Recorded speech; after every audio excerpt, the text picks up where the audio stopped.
यहाँ पे हम देखते हैं और कहाँ पे आर्टिकल्स यूज हम नहीं करेंगे। नेक्स्ट देखिए, बिफोर लैंग्वेजेस। तो ये मेरे ख्याल से सबको पता होगा, लैंग्वेज के आगे अगर हम आर्टिकल लगाते हैं तो क्या होता है। जैसे वी स्टडी इंग्लिश, हम इंग्लिश पढ़ते हैं, ओके। अगर यहाँ पे इस तरीके से कुछ बोला जाता है, अगर किसी इंग्लिश के आगे यानी किसके आगे कोई आर्टिकल लगाया जाए, the English, an English,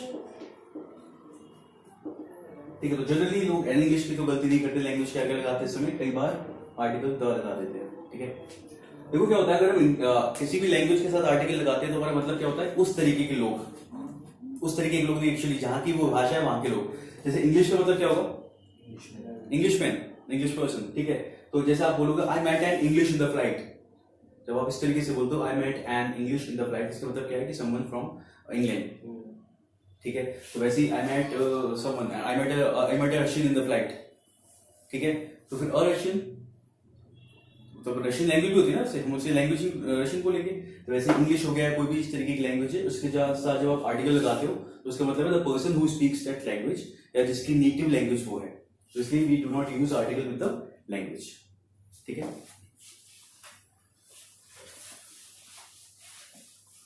next is before names of meals, ठीक है। हमारे मील्स जैसे ब्रेकफास्ट, लंच, डिनर, इससे पहले हम लोग आर्टिकल यूज नहीं करते हैं, ठीक है। क्या मतलब है, जैसे what time do you have your lunch, ठीक है। तो या फिर सिंपल डिनर इज रेडी, ठीक है। तो जनरली यानी कि रोज वाले टर्म्स में जब हम लोग किसी भी मील की बात कर रहे होते हैं, यानी कि रोज वाली भाषा में कि खाना तैयार है, या किस टाइम लंच करते हो, ब्रेकफास्ट करते हो, तो उस टाइम हम लोग आर्टिकल यूज नहीं करते हैं। कब करते हैं, जब हम स्पेसिफिक सेंस में यूज कर रहे हो, या फिर आपके मील से पहले हम लोग एडजेक्टिव यूज करें। सर आई एम सॉरी, मुझे जाना पड़ेगा। क्या हुआ सर, एक रिलेटिव है, उसको रिसीव करके चले जाना है। थैंक यू, ठीक है। तो किसी एडजेक्टिव, किसी मील से पहले अगर हम एडजेक्टिव यूज करें, जैसे I had a late lunch today, क्या मतलब हुआ कि आज मैंने लंच थोड़ा सा लेट किया। जैसे बोलते हैं ना आई had a heavy breakfast today, आज मैंने ब्रेकफास्ट थोड़ा सा हैवी ले लिया, इस तरीके से बोलते हैं, ठीक है।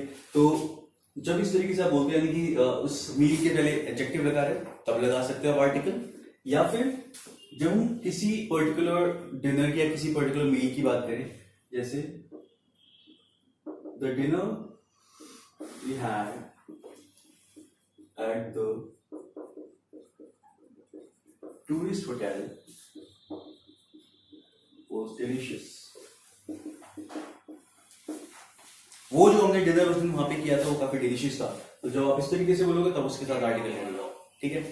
यानी कि जैसे या जो डिनर उसने बनाया था, जो ब्रेकफास्ट उसने प्रिपेयर किया था, the breakfast prepared by him was delicious, ठीक है ना। तो जब भी आप स्पेसिफाई करोगे तब आर्टिकल लगेगा, यानी कि खेल पूरा सेम चल रहा है। जब भी हम डेफिनेट आर्टिकल की बात करें, आप स्पेसिफाई कर रहे हो तो आर्टिकल लग रहा है, वरना नहीं।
क्लियर हुई?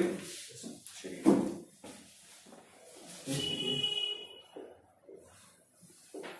Before school, college, university, church, hospital, bed, prison, etc. When these places are visited or used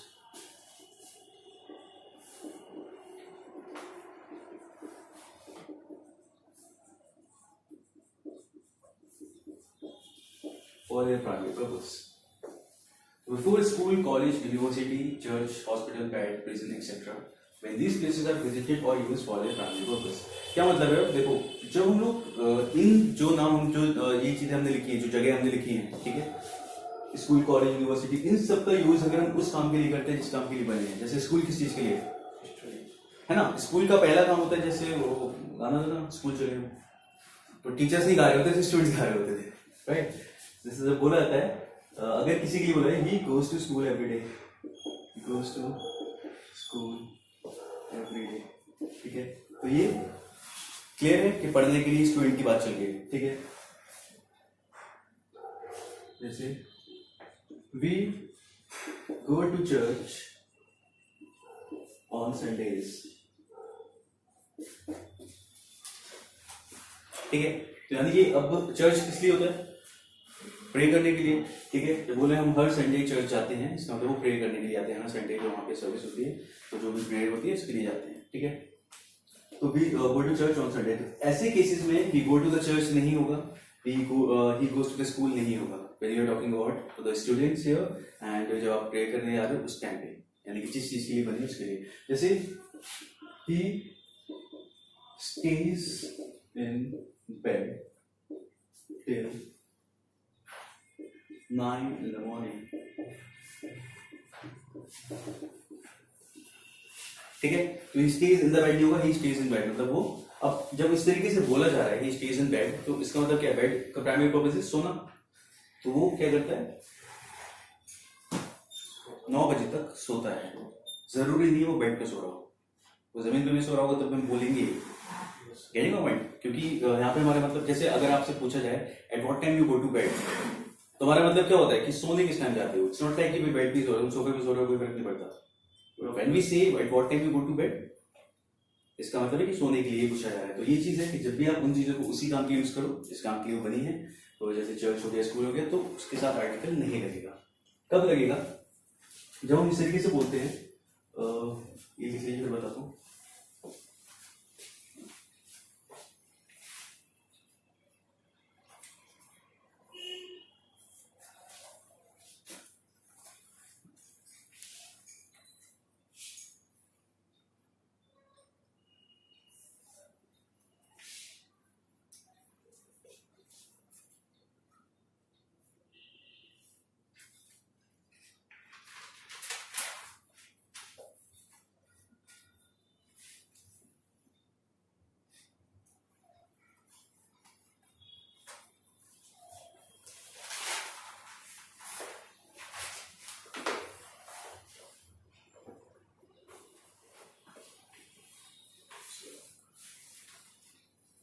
okay, जब आप इस तरीके से बोलते हो, I met him at the church,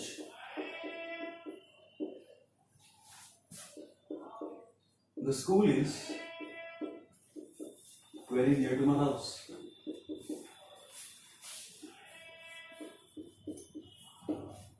है ना? जैसे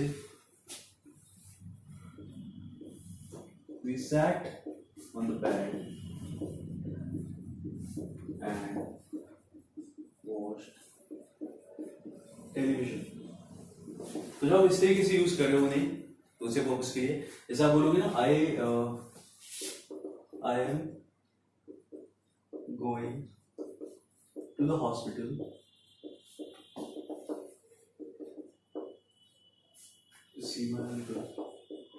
ठीक है, जब आप ऐसे बोलते हो I am going to hospital, इसका मतलब अपना चेकअप कराने जा रहे हो। व्हेन यू से, जब किसी और को देखने किसी से मिलने जाना है वहां पे, तो I am going to the hospital. ठीक है, जैसे बोलते हैं कि you should follow the law और you should not commit any offence और you have to go to jail. तो गो टू द जेल नहीं, गो टू जेल।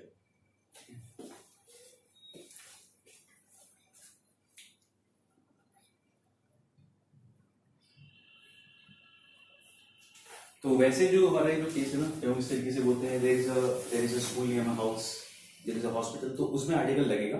बाकी जब आप यूज उसका बता रहे हो इस तरीके से, तब नहीं लगेगा बस।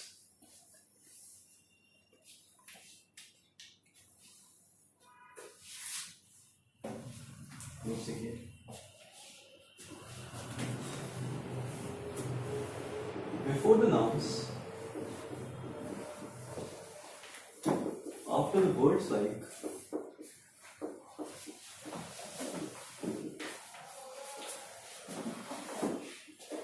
declared, appointed,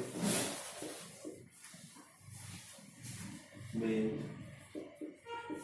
elected, etc.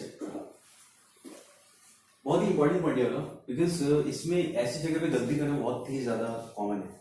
When we से उसे टीम का कैप्टन डिक्लेयर कर दिया गया, ही वाज डिक्लेयर्ड, है ना, एज, लिखते हैं हम लोग as the captain of the team. ठीक है, बहुत ही कॉमन है और सबको समझ में आना ही मुश्किल होता है बिकॉज बहुत फ्रीक्वेंटली बोला जाता है ऐसे। ठीक है, इसलिए सही लगता है। He was declared as captain of the team। आप एज भी डाल सकते हो, जनरली आप क्या बोल सकते हो केवल he was declared captain of the team, तो सही ये होगा he was declared captain of the team, सही है। हालांकि हम लोग एक बार को एज लगा सकते हैं, वो गलत नहीं होगा, चल जाता है। ठीक है, लेकिन हमें इसके आगे आर्टिकल नहीं लगाना है। जब हम बता रहे हैं कि किसी को किसी पोजीशन पे, नई पोजीशन पे अपॉइंट किया है, वो नई पोजीशन ले रहा है। ठीक है, जैसे he was not promoted, elected, appointed। promoted के साथ तो we will say he was promoted to this position, he was promoted to this position। जब आप प्रमोशन बता दो किसी का, he was promoted as नहीं, he was promoted to whatever position, ना। जैसे he was elected as chairman of the board। ठीक है, तो this is like our option. ऐसा नहीं कि अगर एज नहीं लिखा होगा तो ये गलत होगा। he was elected chairman of the board, he was elected as the chairman of the board नहीं होगा।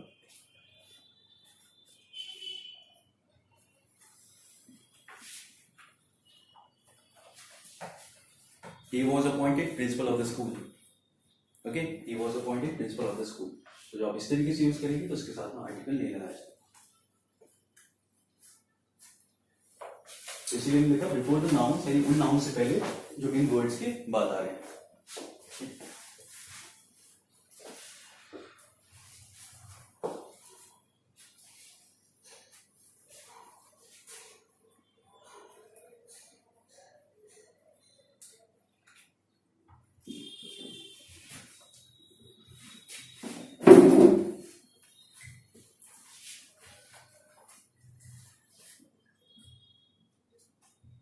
ठीक है, तो उससे क्या होता है ना, जब हम लोगों को अगर बोलना भी हो इंग्लिश, अगर हमें बोलना भी चाह रहे हैं तो उस टाइम हम कॉन्फिडेंटली बोल पाते हैं कि बोला कैसे जाएगा, व्हेन वी नो कि हाँ क्या बोलना है।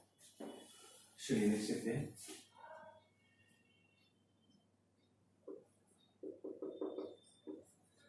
with expressions like in conclusion, in detail, in fact, in danger। इस तरीके के जो होते हैं ना, किसी भी चीज के लिए बोला जाए, in conclusion we can say that, in the conclusion, in the conclusion नहीं, in conclusion, right. In detail, okay, in fact, in danger. Okay, तो जब भी इस तरीके का कुछ होगा तो उसके साथ आप आर्टिकल यूज नहीं करोगे। सिमिलरली बाय कार, बाय बस, ठीक है, बहुत कॉमन होता है इसमें बोलना, he is coming by car या बाय द कार। ठीक है ना, bye car, by bus, by chance, okay, इस तरीके का एक्सप्रेशन लिखेंगे तो इसमें भी आर्टिकल नहीं लगेगा। Plus on leave, on duty, on foot, okay.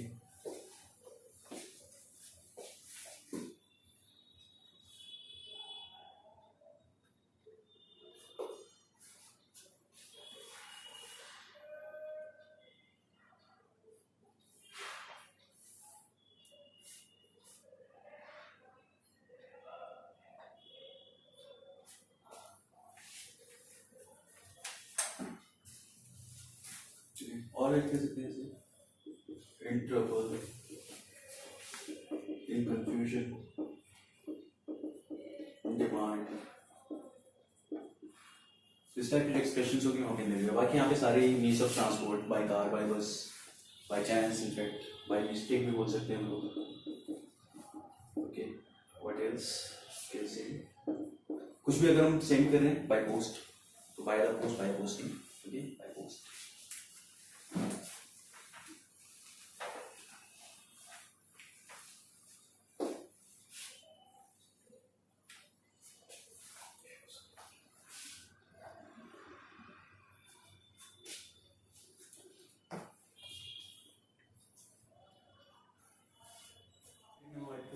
जो हमारे नेचुरल फिनोमेना होते हैं, जैसे जो होता है जैसे सनराइज, सनसेट, ठीक है, इसमें हम लोग बोलते हैं इस तरीके से बिफोर सनराइज, आफ्टर सनराइज, ठीक है। तो उसके बाद आप आर्टिकल लगाओगे, जैसे I reach there before sunset, तो बिफोर द सनसेट नहीं, बिफोर सनसेट। द सनसेट कब लगा सकते हैं हम लोग? जब अलग अलग जगह से जब सन और सेट अलग अलग हो, हाँ तब लगा सकते हैं, लेकिन तब वो उस तरीके से बनेगा before the sun has set, वो इस तरीके से लगा सकते हैं। दूसरा होता है the sunset of this place, किसी भी जगह का नाम अगर ले रहे हो आप, ठीक है, the sunset of this place is very beautiful, the sunrise of any of Mussoorie is very beautiful. ऐसा कहीं का अगर आप किसी जगह का नाम ले रहे हो कि वहां का सनराइज बहुत खूबसूरत होता है, the sunrise of that place is very beautiful, तब आप सनराइज या सनसेट के साथ लगाओगे। लेकिन जब हम इस तरीके से बोल रहे हैं रीच देयर बिफोर सनसेट या बिफोर सनराइज या आफ्टर सनसेट, तो उसके साथ आप आर्टिकल नहीं लगाओगे, ठीक है ना।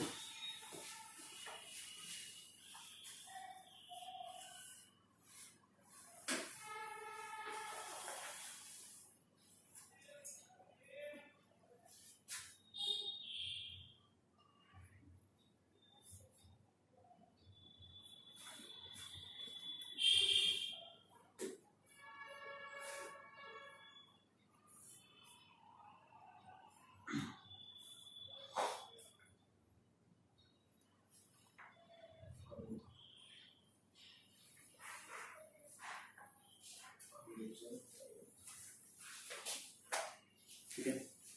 अच्छा, एक और चीज, जैसे हम लोग सनसेट सनराइज सनसेट की बात करें, साथ ही साथ इसमें एक और चीज रहेगी, जैसे हम लोग बोलते हैं before dawn, before daybreak. Dawn कौन सा टाइम होता है? डस्क टू डॉन बोलते हैं हम लोग। और before daybreak, daybreak कौन सा होता है?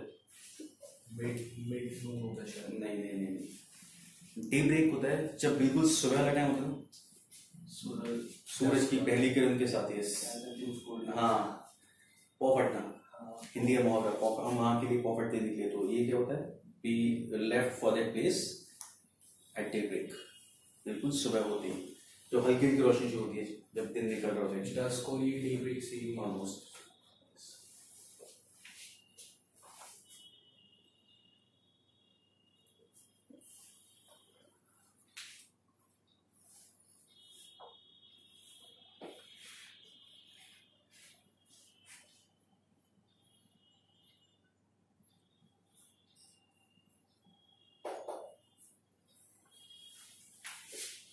अच्छा, डस्क और डाउन का क्या होता है? डस्क कौन सा टाइम होता है? सुबह डस्क बेसिकली वो टाइम होता है जब अंधेरा हो रहा होता है. डॉन इज दैट टाइम जब सुबह हो रही होती है, जब रोशनी हो रही होती है. Actually there was this motorcycle, इसका नाम था डॉन. तो plant of CV dawn, this is DAWN dawn. ठीक है, तो आई वाज थिंकिंग कि मतलब किसी का नाम अंधेरे में नहीं रखा जाएगा. तो डॉन इज जब ब्राइटन अप हो रहा होता है. टाइटल की है सर डॉन. DAWN इसका ऐसे शायद किलर को बोलते हैं शायद. वो तो DO1 डॉन ही है और दूसरा डॉन. नहीं डॉन एक Okay. मतलब ऑलमाइटी टाइप. हाँ, तो डॉन इज जो ब्राइटन अप हो रहा हो, कोई चीज स्टार्ट हो रही हो तब तो होता है. एंड डस्क इज शाम के टाइम, हल्का अंधेरा होगा तब सो होता है. ठीक है, चलिए क्लियर हो गई. चलिए एक और पॉइंट देखते हैं. हालांकि ये तुम्हारा यहाँ पे हम आर्टिकल यूज नहीं करना है, तो समझ गए सारे पॉइंट को. ठीक है, एक आता है अब हम एक यूज को समझते हैं. Little, a little and the little. Although these are adjectives, हालांकि एडजेक्टिव्स हैं, लेकिन आर्टिकल यूज होता है इनमें, तो हम उसके हिसाब से इसे समझ सकते हैं कि क्या है मतलब इसका. लिटिल मीन्स क्या होता है? नॉट मच या हार्डली एनी. ये नेगेटिव सेंस में आता है. नेगेटिव सेंस का मतलब है जब हमें बोलना हो कि कोई भी चीज बहुत कम है तो हम बोलते हैं उसके लिए लिटिल. और लिटिल क्या होता है? Not much but some. तो बेसिकली जहां भी अ लिटिल लिखा होगा इसका मतलब होगा सम. ठीक है, सम. ये आपको पॉजिटिव सेंस में होता है. पॉजिटिव सेंस का मतलब है, देखो दोनों में डिफरेंस क्या है. लिटिल जब क्या बोलोगे किसी चीज के लिए, तो बोलोगे बहुत कम उम्मीद है, बहुत कम चीज है कोई भी. ठीक है, there is little milk left. There is little milk left मतलब बहुत कम मिल्क बचा है. There is a little milk left, कुछ या थोड़ा सा मिल्क बचा है. ठीक है, तो ये सेंस में आता है. एंड व्हेन वी से द लिटिल, अब देखो द का जो काम है डेफिनेट करने का, डिफाइन करना है पूरी चीज को, यहाँ पे वो कंटिन्यू हो रहा है. इसका मतलब होता है नॉट मच. देखो नॉट मच इसलिए कंटिन्यू है क्योंकि लिटिल वर्ड ही यूज नहीं कर रहे होते अगर कोई चीज ज्यादा होती तो नॉट मच. अच्छा, मच हमने यूज किया बिकॉज ये अनकाउंटेबल के लिए यूज किया जाता है. लिटिल यूज करते हैं अनकाउंटेबल के लिए, अनकाउंटेबल के लिए यूज करते हैं फ्यू. ठीक है, तो अनकाउंटेबल के लिए इसलिए मच, क्योंकि अगर काउंटेबल होता तो हम यहाँ पे मैन ही लिखते हैं. ठीक है, तो नॉट मच इसलिए क्योंकि लिटिल यूज कर रहे हैं तो कम तो है, लेकिन उस कम की डिग्री क्या है, उसे किस तरीके से बोला जा रहा है, उस पर फर्क पड़ता है. लिटिल और लिटिल और द लिटिल से. और इस पे क्वेश्चंस मिलते हैं, और अगर आपको यूज करना हो तो भी बहुत फर्क पड़ता है इससे. Not much but all there is. ठीक है, तो द लिटिल क्या करता है कि ज्यादा नहीं लेकिन जितना है उतना सब, हर चीज की बात पूरे को इंक्लूड कर रहा होता है. जब बात करें लिटिल, जैसे अगर बोला जाए there is little hope of his recovery.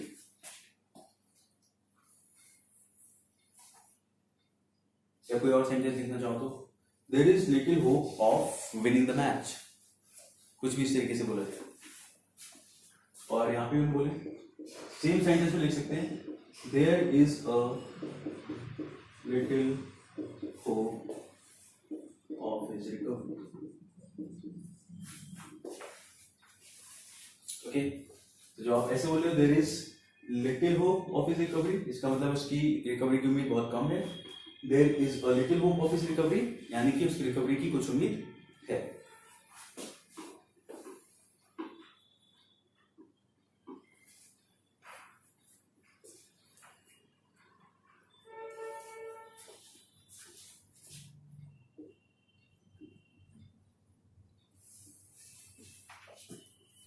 The sentence लिखते हैं the little hope of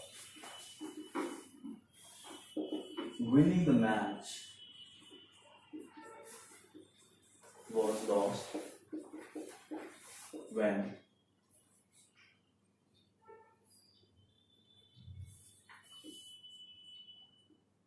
Tony got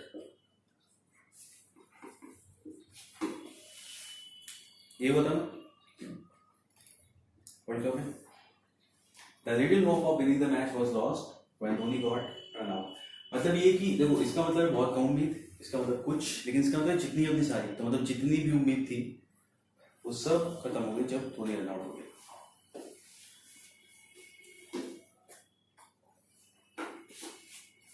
जैसे हम लोग बोलते हैं कि कंप्यूटर की थोड़ी जानकारी सबको होनी चाहिए, थोड़ी जानकारी लाइक सम नॉलेज, तो ऐसे इसलिए मैं यहाँ पे बोलेंगे a little knowledge of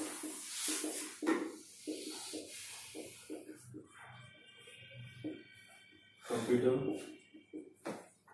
is best for all.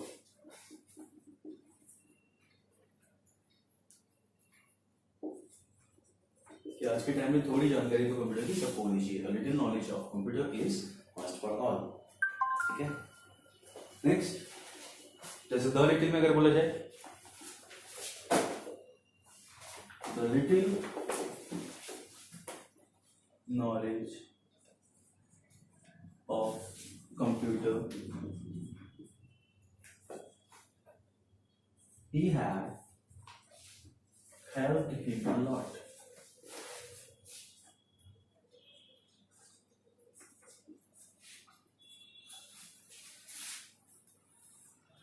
ठीक है, the little knowledge of computer that he had, in that he had बोल सकते हैं, या he had बोल सकते हैं, the little knowledge of computer that he had helped him a lot. ठीक है, कंप्यूटर की जो थोड़ी सी जानकारी उसे थी उसने उसकी काफी हेल्प की। The little knowledge of computer he had helped him a lot.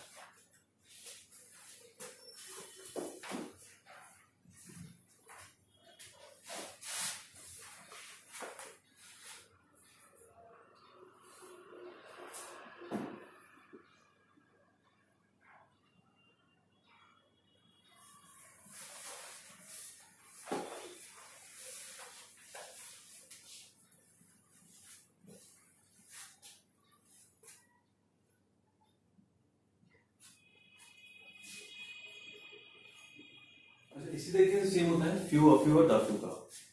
ठीक है, फ्यू यहां पे हमने लिखा था नॉट मच, यहां पे क्या होगा नॉट मैनी और हार्डली एनी। ठीक है, उसी तरीके से यूज किया जाएगा, इसे हम बोलेंगे few persons can keep a secret, यानी कि बहुत कम लोग हैं जो सीक्रेट रख सकते हैं किसी बात को। अ फ्यू, अब इसका भी नॉट मैनी बट सम, ये आपका पॉजिटिव सेंस में यूज होता है। ठीक है, देखो सम जो है हमारा, देखो हम लोगों ने काउंटेबल में मैनी यूज किया, जैसे हम काउंट कर सकते हैं, और अनकाउंटेबल में हमने यूज किया था मच, यानी रिलेटिव के साथ मच लगाया था। सम जो है वो आपको दोनों के साथ यूज होता है, काउंटेबल के साथ भी। और अब सेम सेंटेंस में हम लोग लिख सकते हैं a few persons can keep a secret। तो ये पूरे तरीके से सेंटेंस पे डिपेंड करता है कि सेंटेंस में किसी बात को कैसे बोला जा रहा है, उस हिसाब से आप उस डिग्री के हिसाब से इसे लगाते हो, फ्यू और फ्यू को। जैसे हम लोगों ने लिटिल और अलिटिल में पढ़ा। Similarly the few means not many but all there are, ज्यादा नहीं लेकिन जितने हैं उतने सब। ओके, तो हम यूज करते हैं उसके अंदर द फ्यू। इसका क्या मतलब होगा, the few poems he has written are of great excellence। ठीक है, उसने ज्यादा पोएम तो लिखी नहीं, जितनी भी लिखी देयर ऑफ ग्रेट एक्सीलेंस। तो द फ्यू का मतलब हमेशा समझना चाहिए कि या जब भी हमने डेफिनेट आर्टिकल लगा के यूज कर रहे हैं तो इसका मतलब है कि कम है लेकिन जितने हैं उतने सबकी बात चले।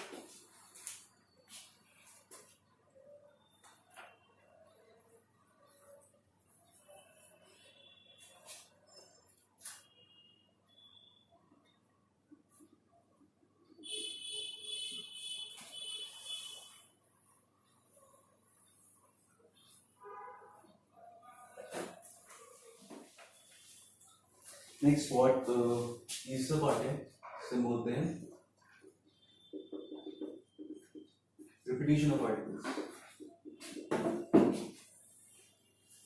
ठीक है। रिपीटिशन ऑफ आर्टिकल्स में क्या होता है कि आर्टिकल को अगर हम लोग रिपीट करते हैं तो क्या फर्क पड़ता है सेंटेंस में, तो इसको बस एग्जांपल के साथ समझ लेते हैं। जब ऐसे बोलते हैं, बहुत इजी एग्जांपल लगता है बताने के लिए, I have a black and white dog,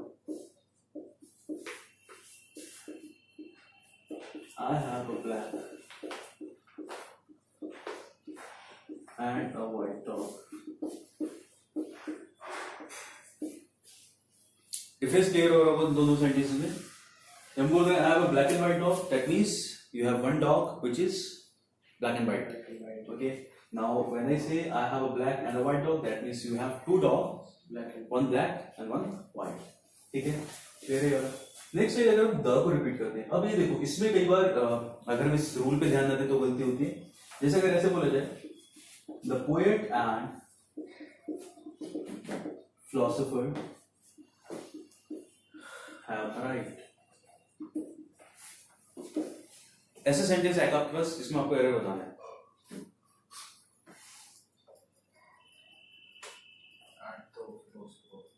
देखो जब इस सेंटेंस को मैं करेक्ट करना होगा ना, तो हम लोग से करेक्ट करेंगे ऐसे, हम फैक्ट चेंज नहीं करते, हम वर्ब चेंज करते हैं, ठीक है। अगर उनके अकॉर्डिंग एक ही पर्सन है,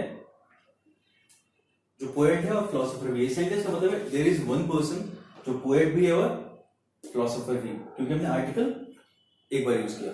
अगर हम दो बार आर्टिकल यूज करेंगे, the poet and the philosopher, अगर हम इस तरीके से बोलते हैं तब यहाँ पे क्या आता, हैव अराइव्ड, ठीक है। The poet and the philosopher have arrived. तो ये केवल इंसान को रेफर करते समय होगा कि अगर आप कोई टर्म यूज कर रहे हो जो किसी पर्सन को रेफर कर रहा है, ठीक है। तो अब ये तो पोस्ट जैसी चीजें, जैसे पोस्ट होती है कोई manager and cashier, the manager and cashier has arrived, इसका मतलब है कि उस बैंक में वो मैनेजर है, वही कैशियर वाला काम भी करता है, ठीक है। The manager and cashier has arrived, the manager and the cashier have arrived. आजकल देखा होगा जो मूवीज में, जैसे मूवीज बनती है तो आप आजकल तो ऐसा होता है ना, जो डायरेक्टर है वही प्रोड्यूसर है। रोहित शेट्टी ज्यादातर अपनी मूवी प्रोड्यूस भी करता है, तो the director and producer of the movie is Rohit Shetty, the director and producer. अगर दो अलग अलग लोग होंगे, the director and the producer of the movie are, जो भी दो नाम तुम बताओगे रिस्पेक्टिवली, ऐसा। तो ये ध्यान रखना है कि अगर द लगाया जा रहा है दो बार, तब हम उस तरीके से यूज करेंगे, वरना एक ही पर्सन को रेफर कर रहा होगा। अगर आपने आर्टिकल एक बार यूज किया है, that means there is just one person, singular verb आएगा। अगर आप दो बार यूज कर रहे हो आर्टिकल, तो देयर इज प्लूरल वर्ब, यानी कि दो लोग हैं, ठीक है।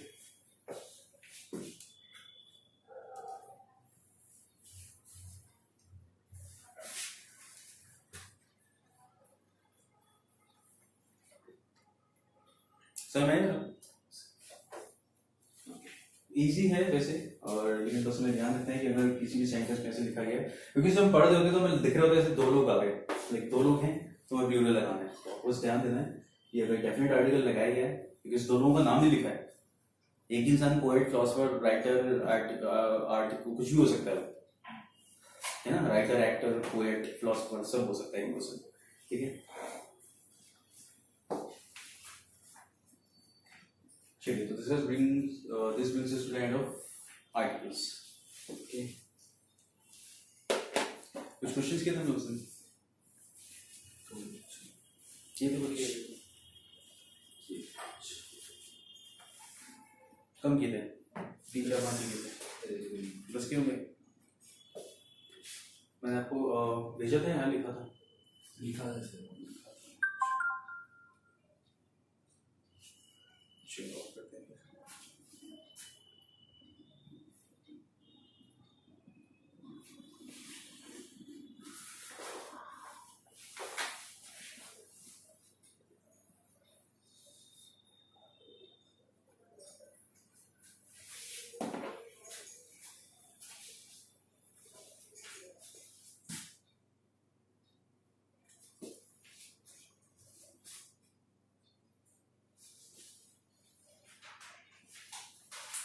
कुछ क्वेश्चन यहाँ लिखते हैं, then I will send you the screenshot, तो हम क्वेश्चन यहाँ पे कर लेंगे फोन पे, ठीक है।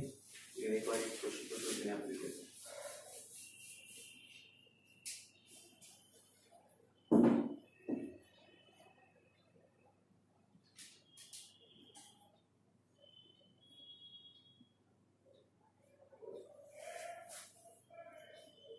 अच्छा ये क्वेश्चन कहते देखो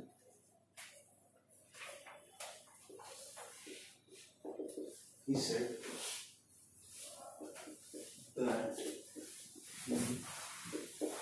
felt he was because a friend of his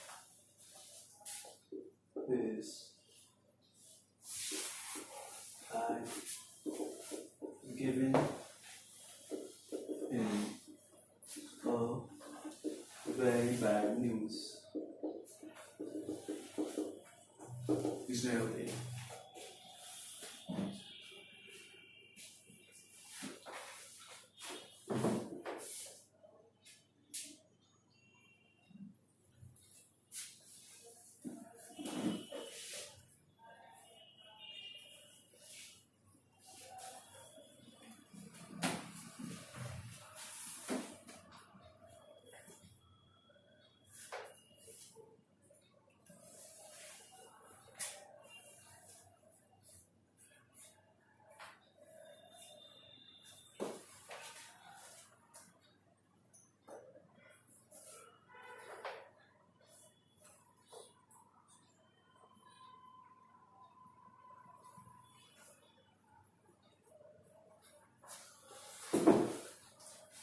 देखो जब इस तरीके से सेंटेंस होता है ना he said that he felt nervous because a friend of his had given him a very bad news.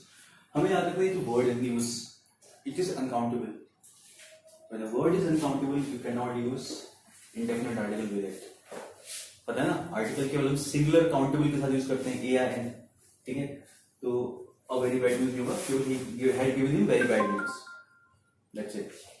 और कौन से वर्ड्स होते हैं जैसे information there is no word like informations केवल इंफॉर्मेशन ठीक है अगर सुना होगा ऐसे कई बार बोला जाता है पीस ऑफ इंफॉर्मेशन है ना पीस ऑफ इंफॉर्मेशन अगर आपको प्लूरल करना पड़े तो you will say certain pieces of information ठीक है तो इसके लिए पीस ऑफ बैड न्यूज अगर बोला जाए तो हालांकि बोलने की जरूरत पड़ती नहीं है इतना ही काफी होता है ठीक है तो ऑल दो इसके साथ आर्टिकल यूज नहीं करेंगे पीस ऑफ इंफॉर्मेशन जैसे आप होगा यानी वर्ड तो देखे हैं पता होगा सबको लगेज बैगेज है ना इसको हम लोग प्लूरल नहीं करते इसी तरीके से यूज होते हैं इसी फॉर्म में तो वैसे ही इंफॉर्मेशन के साथ भी होता है हमेशा सिंगुलर रहते हैं और अनकाउंटेबल माना जाता है तो this is uncountable this is also uncountable इसलिए इसके साथ में आर्टिकल नहीं आएगा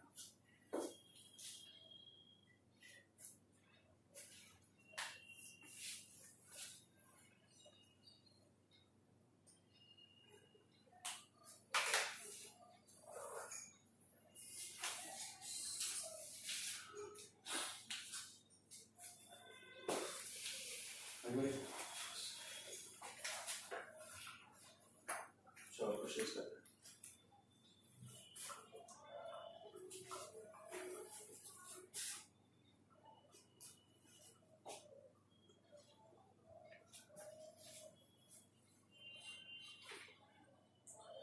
ओके इसके साथ भी हम रूल्स देख लेते हैं जैसे ये है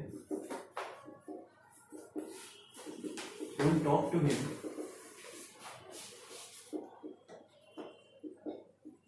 always remains in temporary place.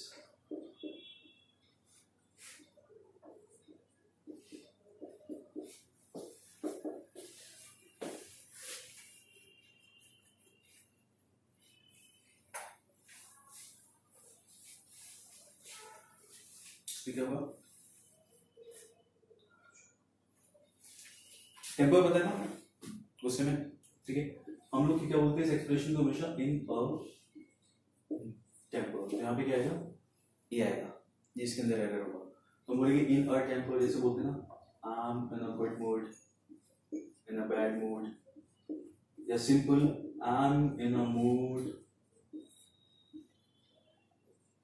Of listening to some music ऐसा कुछ ठीक है in a mood in a temper in a rage rage भी क्या होता है एकदम गुस्से में जाना ठीक है तो इसके साथ में आप in a temper in a good mood in a bad mood आप क्या यूज करोगे आर्टिकल लगाओगे ठीक है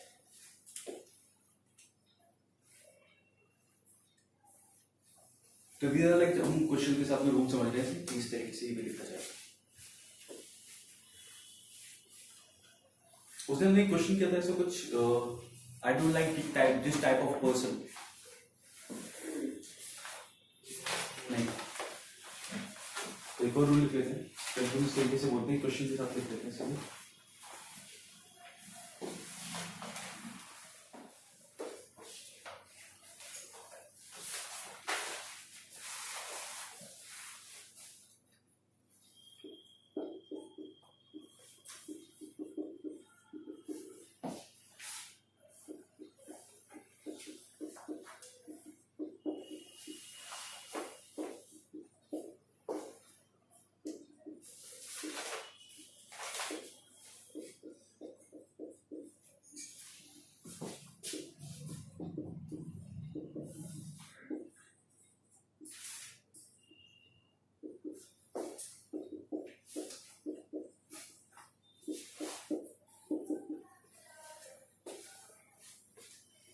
I don't like that type of a man who does nothing but find fault in others.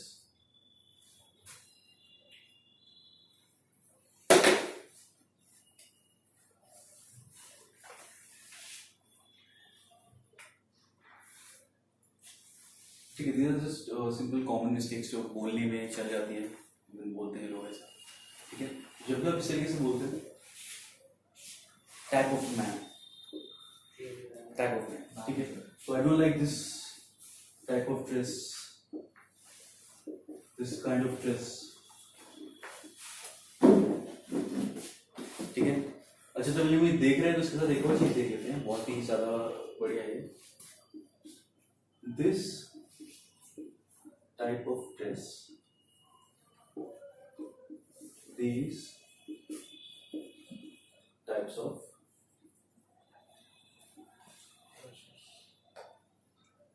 ठीक है, this type of dresses ही लिखी हुई है। अगर ये प्लूरल होगा जैसे all kinds of birds were there in the zoo. Sure.